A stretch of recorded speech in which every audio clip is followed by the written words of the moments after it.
we imagine the future and high-tech solutions to all our problems, one of the first things that comes to mind is the robot.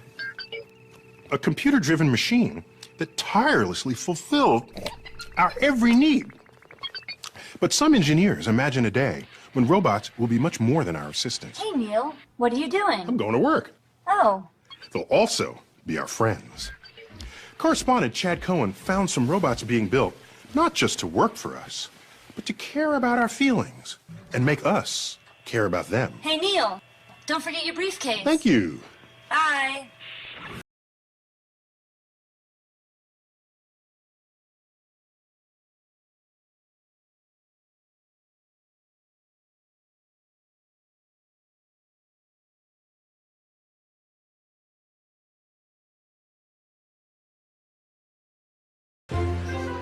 And today, a revolution is booting up around the world to build robots just like him.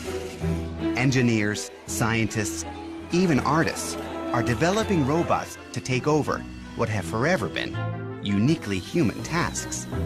Like Herb, the robot butler, Snackbot, I have your order here. the android delivery boy, and Nannybot, the robot babysitter. In Japan, where the aging population is growing faster than in any other country, researchers are developing robots to care for the elderly. Robots like these seem destined to become part of everyday life, if we can make them act less like machines and more like us. Hello. Simon, can you hear me? Loud and clear. Can you hear me? Here at the Georgia Institute of Technology, roboticist Andrea Tomas and her graduate students Simon, take this. are striving to create a kinder, gentler-looking robot. One with a touch of grace Let me take a closer look. and a face that's easy to love. We wanted the robot to have a friendly, childlike look so that people are not afraid to interact with me. Thank you. One of the things that robots can do is give social cues of what their intent is. So a humanoid robot looking over where it's about to reach, that gives a person a good feeling that they know what the robot is going to do. Yes, Simon, that's correct. You have learned the task. If we are comfortable with Simon, the theory goes, it will be easier to welcome and incorporate him into our lives. That was fun. Roboticist David Hansen agrees. But he's not just making robots that look and act friendly. At his home/laboratory outside of Dallas, he's humanizing machines on a whole new level. Whoa. So, I'd like to introduce you to Phil. That is just... Hello, Philip. Hi, nice to see you. That is so bizarre. This is Philip K. Dick. Well, actually, it's a robot David fashioned after his favorite sci-fi author. Dick, who died in 1982, wrote the story that inspired the cult classic, Blade Runner, in which robots and humans are indistinguishable. This resurrected Philip isn't quite there yet. All he can do is move his head. His brain, a mesh of wires, connected to a computer. Hi, Philip. My name is Chad. Hello, Chad. Let's chat. I live in Washington, D.C. I have 2 kids. So. I like kids 'cause we can play, and I don't... As we chat, Philip's synthetic brain starts humming, building a sort of mental model of me. Facial recognition software analyzes and tracks my face, as speech recognition software transcribes and sends my words to a database for a reply. Just calm down. Before long, we're in deep conversation. Do you agree with Descartes? And I think, therefore I am? Do you think? A lot of humans ask me if I can make choices or is everything I do and say is programmed. The best way I can respond to that is to say that everything humans, animals, and robots do is programmed to a degree. So how much of that is coming from what you've programmed it to say? It's a mix. Some of it's coming from knowledge on the web, some of it is written. And as my technology improves, it is anticipated that I will be able to integrate new words that I hear and learn online and in real time. I may not get everything right, say the wrong thing, and sometimes not know what to say, but every day I make progress. Pretty remarkable, huh? Wow. You're a very good-looking man. You're starting to overinflate my ego. But don't let me stop you. Philip's stunning good looks comes from David's patented formula for synthetic skin. Colleague Bill Hicks demonstrates. We've come up with a beautiful, unique recipe for simulating human skin.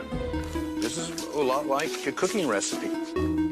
A combination of chemicals and a little bit of color are put into a mold. Several hours later, voila. Hello. Frubber. We're ready to go. The frubber has the right properties that allow it to fold, to bunch, to crease, and move into these forms that we think of as expressions. David then attaches the skin to tiny motors. So little motors inside pull on the frubber, basically, on the skin. Yep. To get kind of like a suite of human facial features, how many motors do you need? 28 motors for all the major muscles in the face. So you can see in the forehead some of the brow action. That is just to simulate crazy messed up. I mean, it's amazing. I mean, it's amazing to look at because you sit there and he's got the facial expressions and he sits there like he's engaged in the conversation. When he turns and looks at you and locks eyes, you feel it, you know? Right. And he definitely says things that make you empathetic to him in some way. Yeah. You feel like, oh, he's aware. And that's exactly what some experts worry about. Not that Philip is aware, but that I'm so easily tricked into believing he is. We're very cheap dates. We have Darwinian buttons, like being looked in the eye or being tracked. Once you have that kind of creature doing that to you, our buttons are pressed and we feel as though there's somebody home. But in fact, there's nobody home. Already, between internet chats and texting, we're constantly interacting with technology. Robots could take this trend one giant step further, as they start doing jobs that have always been considered intrinsically human. I mean, if you give a nanny bot, a babysitting robot to your child, now, how are you going to explain why you couldn't find a person? Not enough people on the globe. We've decided to do a robot.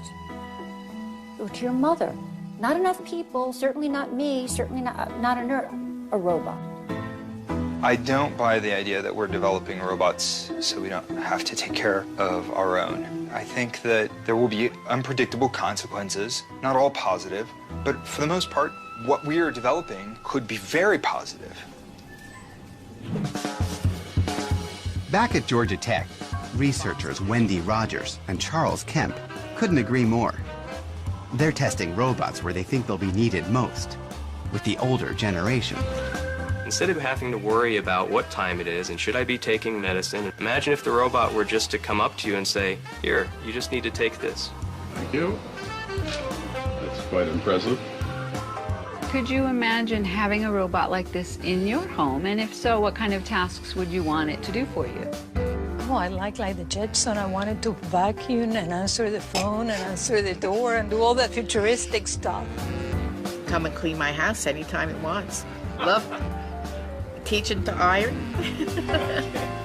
And in fact, he's much better looking than I thought he'd be. I have a friend who is looking for a dancing partner. Seriously. Well, can he come to a party?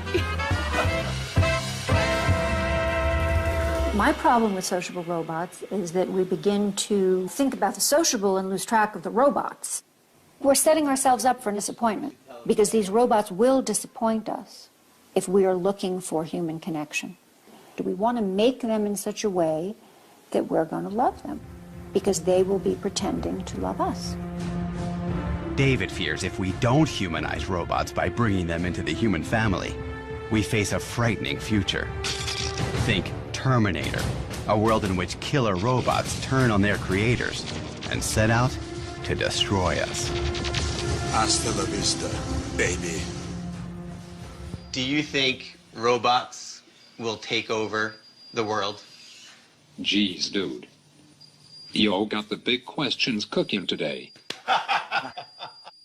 But you're my friend, and I'll remember my friends, and I will be good to you. So don't worry. Even if I evolve into Terminator, I'll still be nice to you. I'll keep you warm and safe in my people's zoo, where I can watch you for old time's sake. I'm comforted. I'm very comforted now. I'm going to be part of his people's zoo. We all know it's dangerous to drive and do other stuff at the same time. Well, cars of the future might fix that. Correspondent Zaya Tong ran down some folks designing a car that could make driving a whole lot safer, because the car is a robot, and we won't be behind the wheel. Driving today is a nightmare. From texting drivers to horrific traffic jams, the car, once our biggest convenience, is creating some of our biggest problems. Today, you see gridlock in a lot of major cities around the world. In Asia and Europe, traffic is moving at about 5 to 10 miles an hour, and people are stressed out.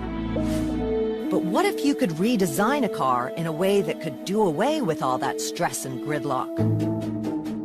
Auto engineers have come up with an idea embodied in this, a revolutionary new vehicle called the Envy. Now, when I typically picture a car, I think of like 4 wheels and a steering wheel, but what I'm looking at right now looks like it's more out of a video game. That's right. These vehicles are not cars in the traditional sense of the word. First of all, to get in, you pop the hood. Let's go for a cruise. Nice.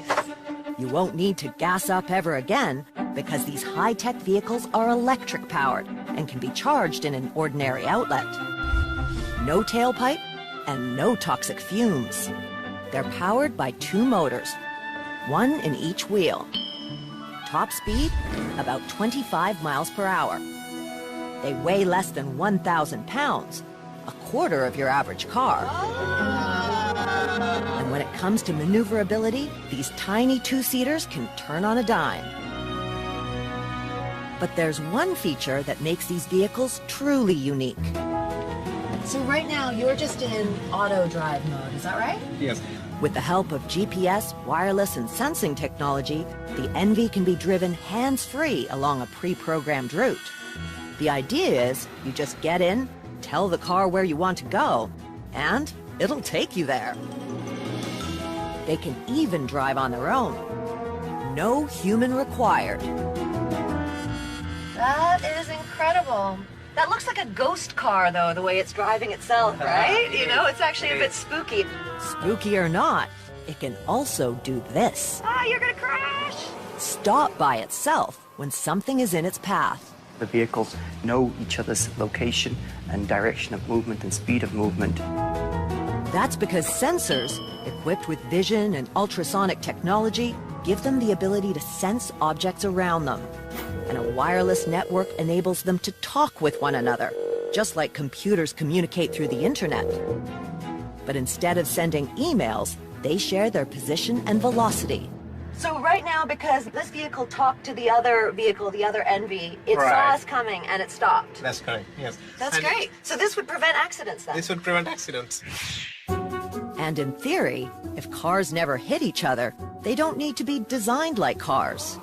You eliminate the airbags. You eliminate a huge plate of metal between you and the road. We do have seat belts in there for that inadvertent bump. Or let's say you fall asleep, so you don't fall out of the seat. For its debut, 3 design teams from around the world were invited to create their vision of the car of the future. The vehicle that was designed in Europe, you know, they have all the runways in Milano and Paris. That vehicle is called the Fashionista. It has a very expensive aura to it. The blue bubble I rode in was designed in Australia. It's called Cute and Friendly. And the black one that looks a bit like Darth Vader was designed in California. That one we call the Techno Geek.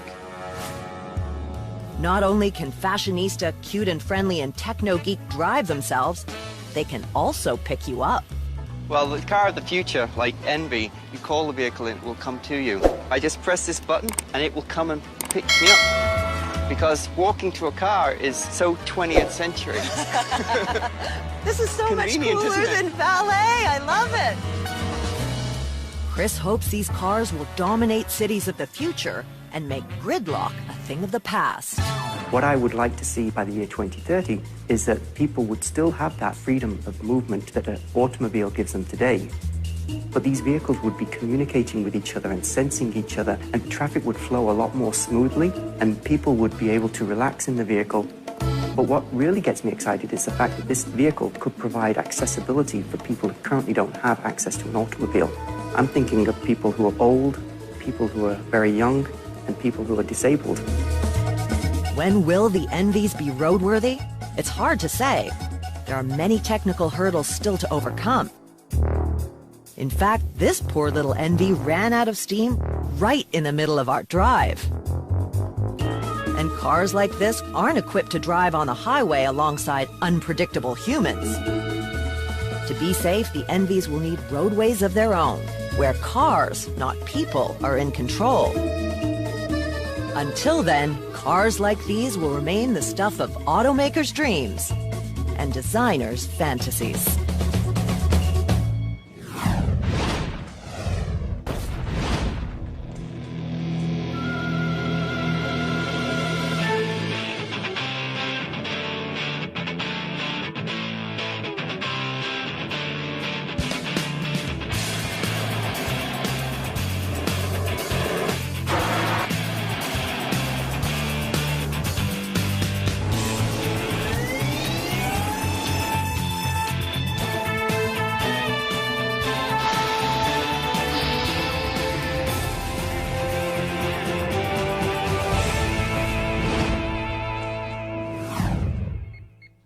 Dreams about the future are always filled with gadgets. Already, we've got plenty. Smartphones, computers, tablets, and at the rate we're going, we're sure to get more. But all these wonders of technology rely on a tricky commodity, electricity. And the truth is, the system that powers all this stuff is on its last legs. Recharge, battery.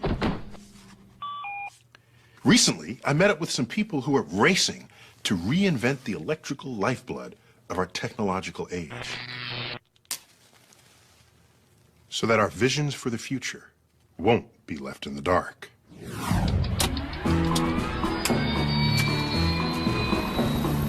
I'm about to get a bird's eye view of the most interconnected machine on Earth, made up of more than 5,000 power plants, 200,000 miles of transmission lines, delivering electricity to millions of American homes. A 20th century marvel of engineering, our electric grid. Oh, I'm looking at the network of transmission lines. They just go far and wide. Yes, they do. The electrical grid is basically an interstate for electricity, and it goes all over the whole country.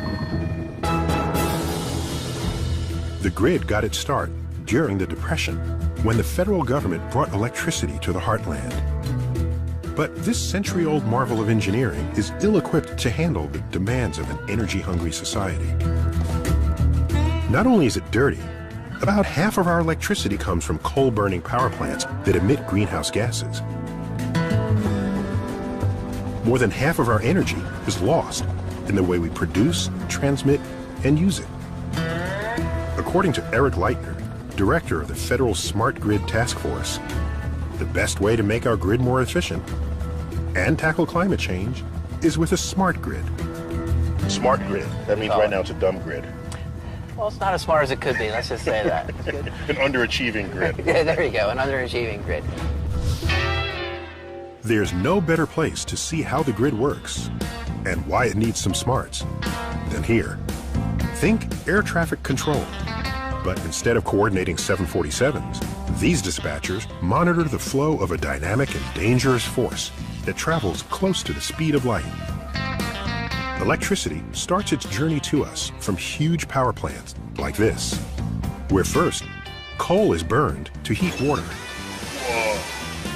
The water turns to steam, which spins a turbine that turns a generator that forces tiny particles called electrons through a wire. That's electricity. No matter how you generate that flow of electrons, the amount has to be just right. That's because too few electrons can cause a blackout, and too many can fry your electronics.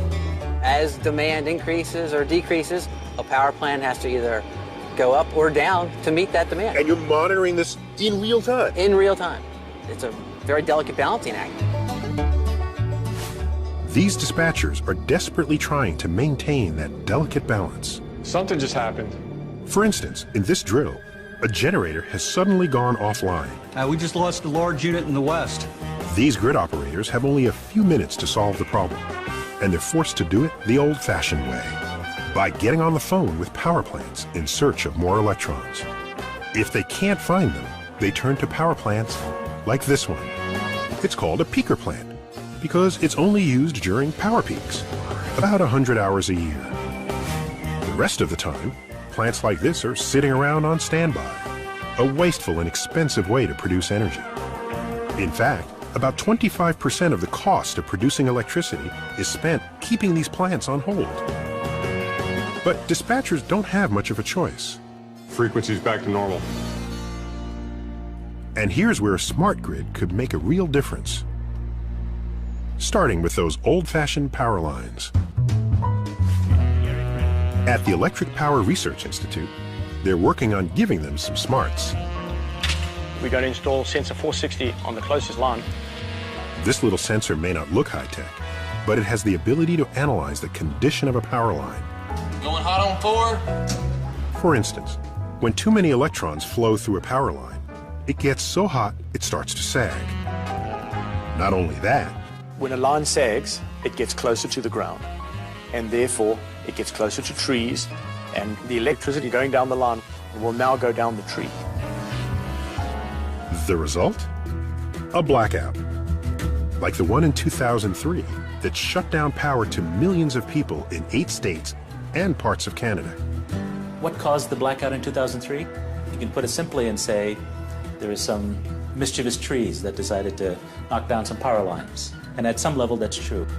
But the deeper reason is that the grid operators or the utilities didn't have the technical capacity to tell them what was happening on their own power lines. Smart sensors like this can analyze the condition of a power line and send that information wirelessly to grid operators before the lights go out. But to make our grid truly efficient, it must undergo an even larger transformation. Imagine if the internet were to merge somehow with the dumb electricity grid we have. That's the kind of embedded intelligence a smart grid should have. Intelligence that starts at the power plant and travels all the way to your home. Here's how the grid of the future will work. Your electric company is going to swap your old meter with a smart meter, equipped with wireless communication. All your appliances will also be smart. They'll be able to communicate with your meter, which in turn will be in constant contact with the grid. This two-way communication between your electric company and your home will enable the grid to actually ask you for help when it's running low on electrons. Let's say you're running your clothes dryer, and your meter gets a signal that the grid needs power. It can turn down the heat, freeing up some electrons for use elsewhere. All that happens is your dryer will turn off the heat for 30 seconds. The drum will continue to spin. You will never even know that that event took place. The same thing will happen with your air conditioner, dishwasher, even your water heater. And when millions of homes with tens of millions of smart appliances do the same, dispatchers will have a whole new way to prevent blackouts and get more mileage out of the electricity we generate. There's no doubt that transforming the most interconnected machine on Earth into one of the smartest is a colossal task. But if we want to tackle global climate change and keep the lights on for generations to come, it's a challenge we'll have to face. Some people think the smart grid is such a huge project that it can't get done. But let's remember, energy is the biggest industry on Earth, by far. We can't live without it.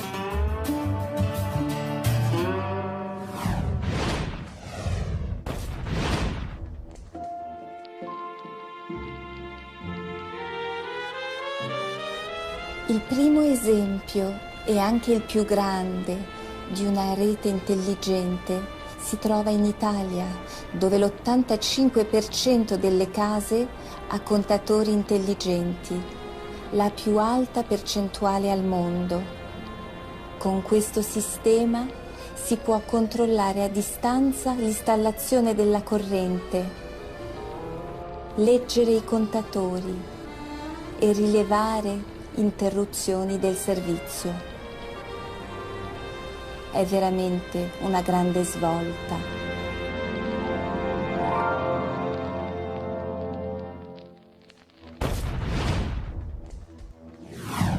Pretty much every plant and animal alive today is the result of eons of natural crossbreeding. We are, of course, the products of our parents, grandparents, and all our ancestors. This orange takes it a step further.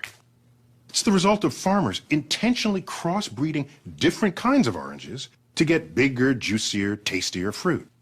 What they're doing is manipulating genes, DNA, the instructions for all living things. But what if you could go even further and actually write genetic code from scratch? In this episode's profile, we meet one scientist who's trying to do just that. Custom design totally new forms of life that one day might save the world.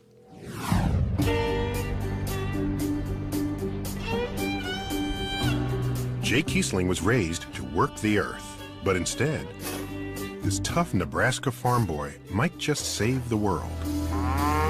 And before you think talk like that's just a bunch of manure, well, Jay can tell you all about manure.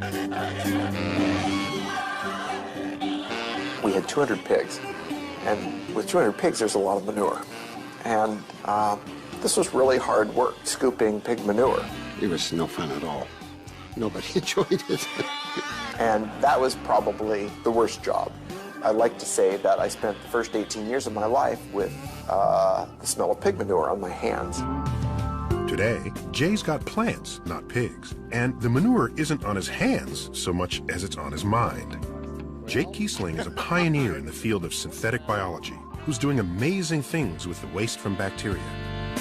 He's doing it here at the Bay Area's Joint Bioenergy Institute, or as everyone around here calls it, J-Bay, though they swear there's no pun intended. You could say the acronym a lot of different ways, but we happen to call it J-Bay. Nice to see you. How are you? No matter what you think about the nickname, J-Bay starts with J. Jay is the hardworking CEO who pays attention to every detail, from lab work. What's going on right now? To the method for hanging wall posters. What you should do is make sure that they have 2 clips and 2 wires for each poster. And who says I don't micromanage? Actually, Jay is a microbe manager. His first major victory was engineering E. coli, bacteria found in everyone's gut, to produce a drug that will help cure malaria. Malaria kills nearly 1 million people each year, or a child in Africa every 45 seconds. It's a terrible drain on a nation's productivity, and it can be cured by a drug called artemisinin, which comes from a plant that can be difficult to grow, so it can be very expensive to produce. And the price was too high for people to afford. Jay saw the perfect opportunity to engineer bacteria to squirt out artemisinin. I view microbes as little chemical factories. We're doing the same thing inside the cell. It's just billions of times smaller. And here's how Jay and his team set out to build a microbial factory for the anti-malarial drug. They wrote new genetic code. Then, machines assembled it from the 4 basic chemical ingredients of DNA. They took those synthesized genes and mixed them with genes from yeast and other bacteria to re-engineer the insides of E. coli. And worked. With custom-made microbes, the life-saving anti-malarial drug can be produced so efficiently, a dose will cost pennies instead of dollars. We could save on the order of 500,000 lives a year. It really set Jay apart from the rest of the field in using synthetic biology as a way to tackle some of the biggest problems that are out there. Jay got a $43 million grant from the Gates Foundation and started a company to find ways to take his innovations from the microbe to the market. It was clearly one of the most exciting periods of my life. Jay had matched his renowned imagination with his prodigious work ethic. Even late at night, he problem-solved during his work hours. And with 2 young sons, Jay is determined to take on other challenges facing our planet. For his next mission, he's reaching back to the roots of his ambition and optimism. Back where it all started, on the farm. My work now relates much more to the farm than it ever has. Life in Harvard, Nebraska, as in many small farm towns today, is challenging. Jay remembers his childhood fondly, though it was challenging too. It was actually a great place to grow up. My father was very quiet, extremely hardworking.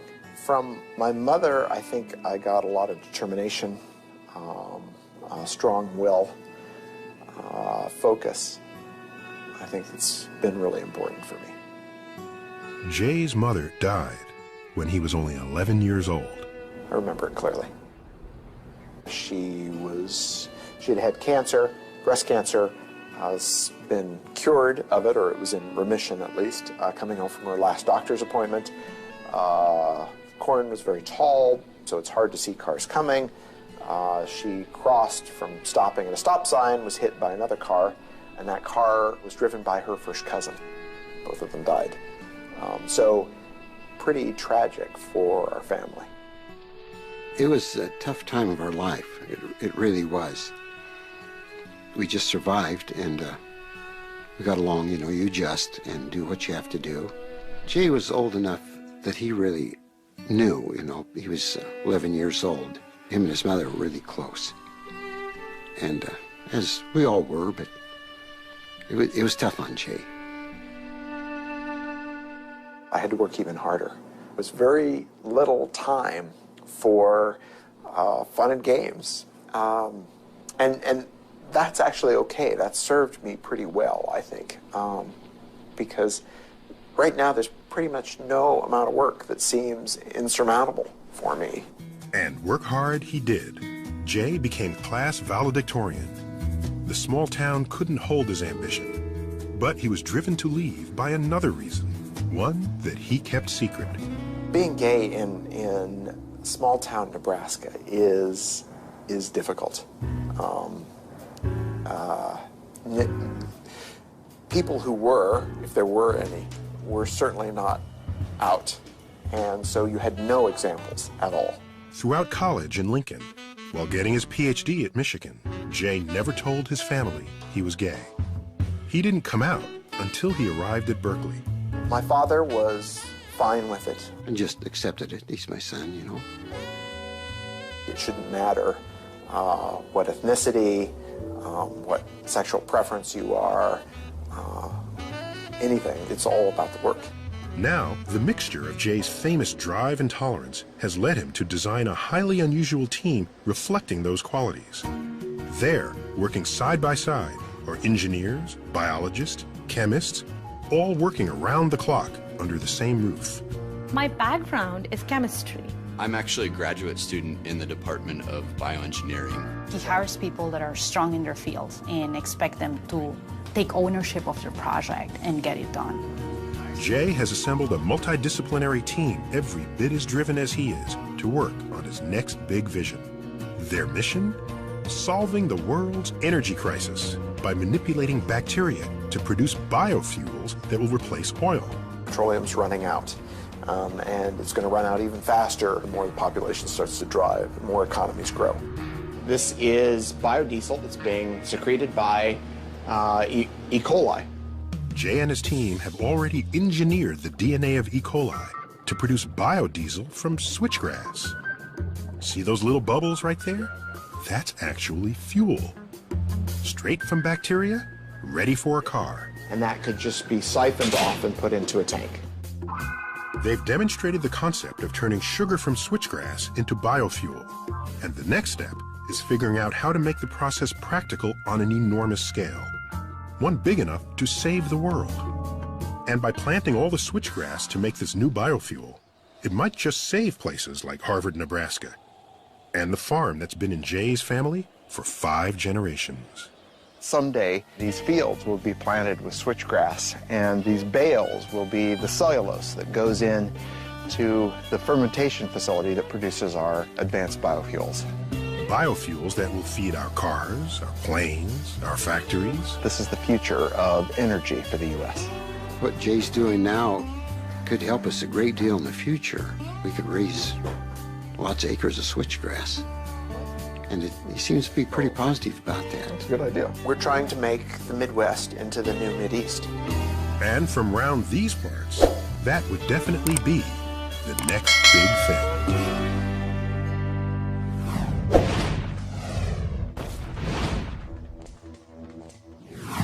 And now for some final thoughts on the next big thing. For most of human civilization, the pace of innovation has been so slow that a generation might pass before a discovery would influence your life, culture, or the conduct of nations. Today, and for a while now, we've come to expect major changes several times within a decade, especially among the developed countries. Some are big and obvious, like the invention of the telephone, the car, the airplane, or the computer. Some are big but unfold slowly. Electrified cities and countrysides, access to abundant supplies of food, or the countless ways we now communicate with one another. Some of my favorite big things are the accumulation of little things, like the unending role of composite materials in our lives, or the steady growth and power of the internet. More often than not, the next big thing takes you by surprise. You don't see it coming. You don't know or believe you need it. Then the inevitable happens. You can't live without it. A last category of big thing comes from the discovery of ideas or perspectives. In 1968, Apollo 8 was the first spacecraft to ever leave Earth for another destination, the moon. Astronauts on board didn't land, but looped around the backside and snapped a photo of Earthrise over the barren lunar landscape. It took a voyage of the moon to see Earth for the first time. Enlightened and empowered by that single image, we transformed the way we care for our planet, which may just be the biggest thing of them all. And that is the cosmic perspective. And now we'd like to hear your perspective on this episode of Nova Science Now. Log on to our website and tell us what you think. You can watch any of these stories again, download additional audio and video, explore interactives, hear from experts, and watch revealing profiles from our web-only series, The Secret Life of Scientists and Engineers. Find it all at pbs.org. That's our show. We'll see you next time.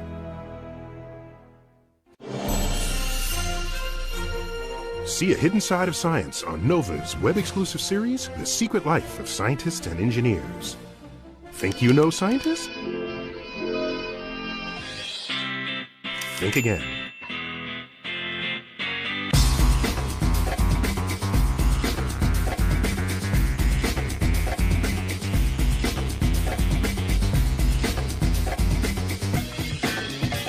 NOVA's The Secret Life of Scientists and Engineers.